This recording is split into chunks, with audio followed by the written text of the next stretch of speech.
también a Albert. Es que ahora va dando lecciones ahora, pues que se hubiera aplicado el cuento cuando estaba en activo. Queremos hablar también de la llamativa diferencia entre la pensión máxima y el sueldo de los mileuristas. Y quiero saludar a Joan Cunyat, el exportavoz de la Mesa Estatal para el Blindaje de las Pensiones. Muy buenos días. Buenos días. Y a Paloma Martín, de la plataforma juvenil Lideremos. Gracias a los dos por acompañarnos. Muchísimas gracias a vosotros. Bueno, las pensiones han vuelto a subir este año y fíjense en el debate que se ha abierto en las redes sociales. Decía una usuaria, leo: mi marido es uno de esos odiados jubilados con pensión máxima. Se lo ganó después de currar desde niño y partirse el lomo 50 años. Los últimos cotizando el tope.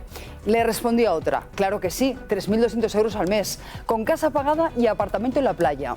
Y que le suban la pensión un 3%, y cine a 2 euros, y transporte gratis. Se lo merece. Os pregunto a vosotros, ¿es normal que un pensionista gane más de 3.000 euros muy por encima del sueldo de un mileurista o del salario medio de este país? Yo creo que lo que es normal o no lo definen los resultados de los sistemas que establecemos.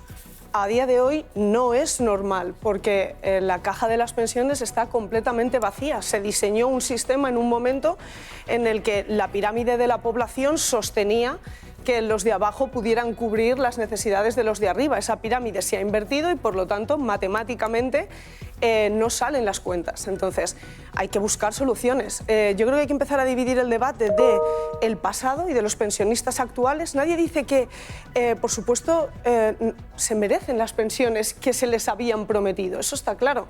Hay que tener algo claro, y es que los que no se merecían las pensiones, por decir una expresión, fueron los primeros que las cobraron cuando no habían contribuido. Esa generación ya no está aquí, ¿no? Entonces, ahora todo el mundo se merece la pensión. Esto está claro.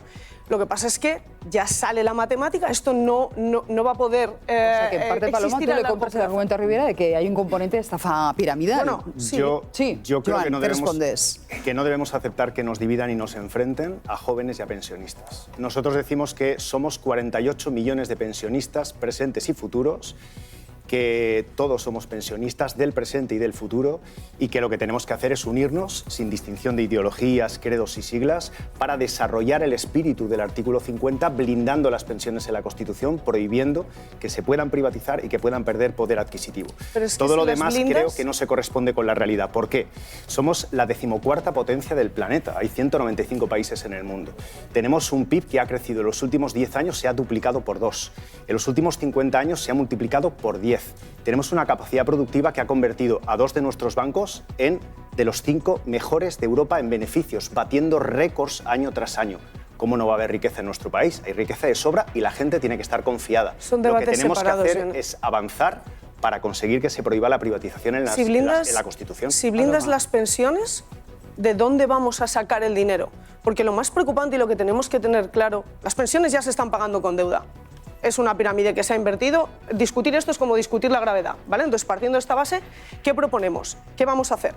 Si blindamos las pensiones, el problema es que ese dinero va a salir, ¿de dónde va a salir? De la sanidad, de la educación y del resto del estado del bienestar. Entonces, todo este país tan increíble que han construido todas estas generaciones está en juego.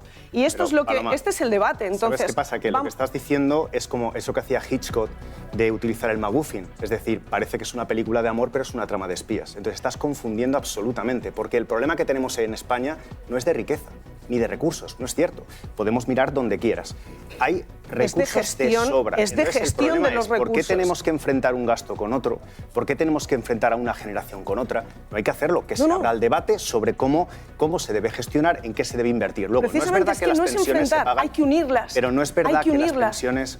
Una cosa, no es verdad que las pensiones se pagan con deuda. Las pensiones se pagan, no se pagan con deuda.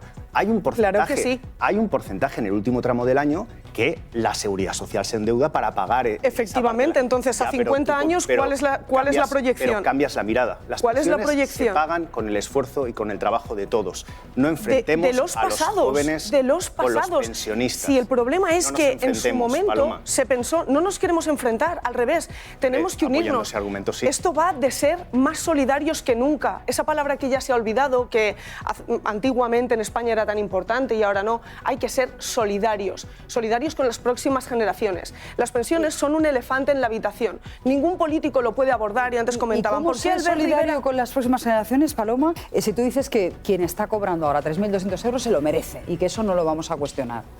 efectivamente... ¿Cómo podemos ser, digamos, ecuánimes con Exacto, los pues es más un jóvenes poco que no van a ver ese sueldo en muchos años? el equilibrio de Nash, ¿no? Que al final tu beneficio está en el beneficio común y no solo individual. Entonces, por un lado, ponemos siempre mucho la mira en los partidos políticos. Los partidos políticos no pueden hablar de pensiones. Es un tema que no se puede tocar porque no pueden poner en juego una campaña electoral entera por un tema tan crítico y que no tiene una solución razonable, ni de un lado ni de otro. ¿Este debate? Claro, entonces es un debate que directamente se ignora. Nosotros que somos una plataforma de jóvenes libre y completamente independiente, podemos decirlo. Y por eso lo está diciendo todo el mundo. Entonces, ¿cómo podemos hacerlo? Últimas reflexiones, por favor. A mayores, por supuesto, de que los políticos queremos un pacto de Estado, queremos que se junten todos y digan, vale, somos realistas, está este problema, ¿cómo lo podemos solucionar? Y por otro lado, la propia población. Nosotros somos capaces de cambiar, al final los políticos regulan y legislan en función de lo que la gente quiere. Si los pensionistas piensan solo en su pensión, obviamente yo pienso en mi pensión, voto por mi pensión. Si yo pienso de forma colectiva y de forma social y pienso a futuro, pues ahí es donde está el cambio. Tu reflexión, Joan. El propio sistema de pensiones es solidario, por lo tanto pensar en las pensiones es pensar en solidaridad. Entonces yo lo que creo es que en vez de hablar de quien cobra la pensión máxima, se podría hablar, por ejemplo, de otros espacios de recursos, y eso es un debate. Ahora, lo que yo sí que creo es que aparte de que hay recursos, esto es como la democracia. Nadie se pregunta cuánto cuesta la democracia y los procesos electorales son carísimos. ¿Por qué hay que cuestionar que es sostenible el sistema público de pensiones cuando no se hace con la democracia? Sistema público de pensiones porque somos 48 millones de pensionistas para blindar las pensiones. Porque tiene una fórmula muy clara, Jonen, de verdad. Había más niños, más activos que podían cubrir los pensionistas. Invertida. Ahora es al revés. Otro día te explico que eso es falso. Pues lo dejamos para otro día porque me he quedado sin tiempo. Muchísimas gracias en cualquier caso a los dos, a Paloma, a Joan. Es miércoles.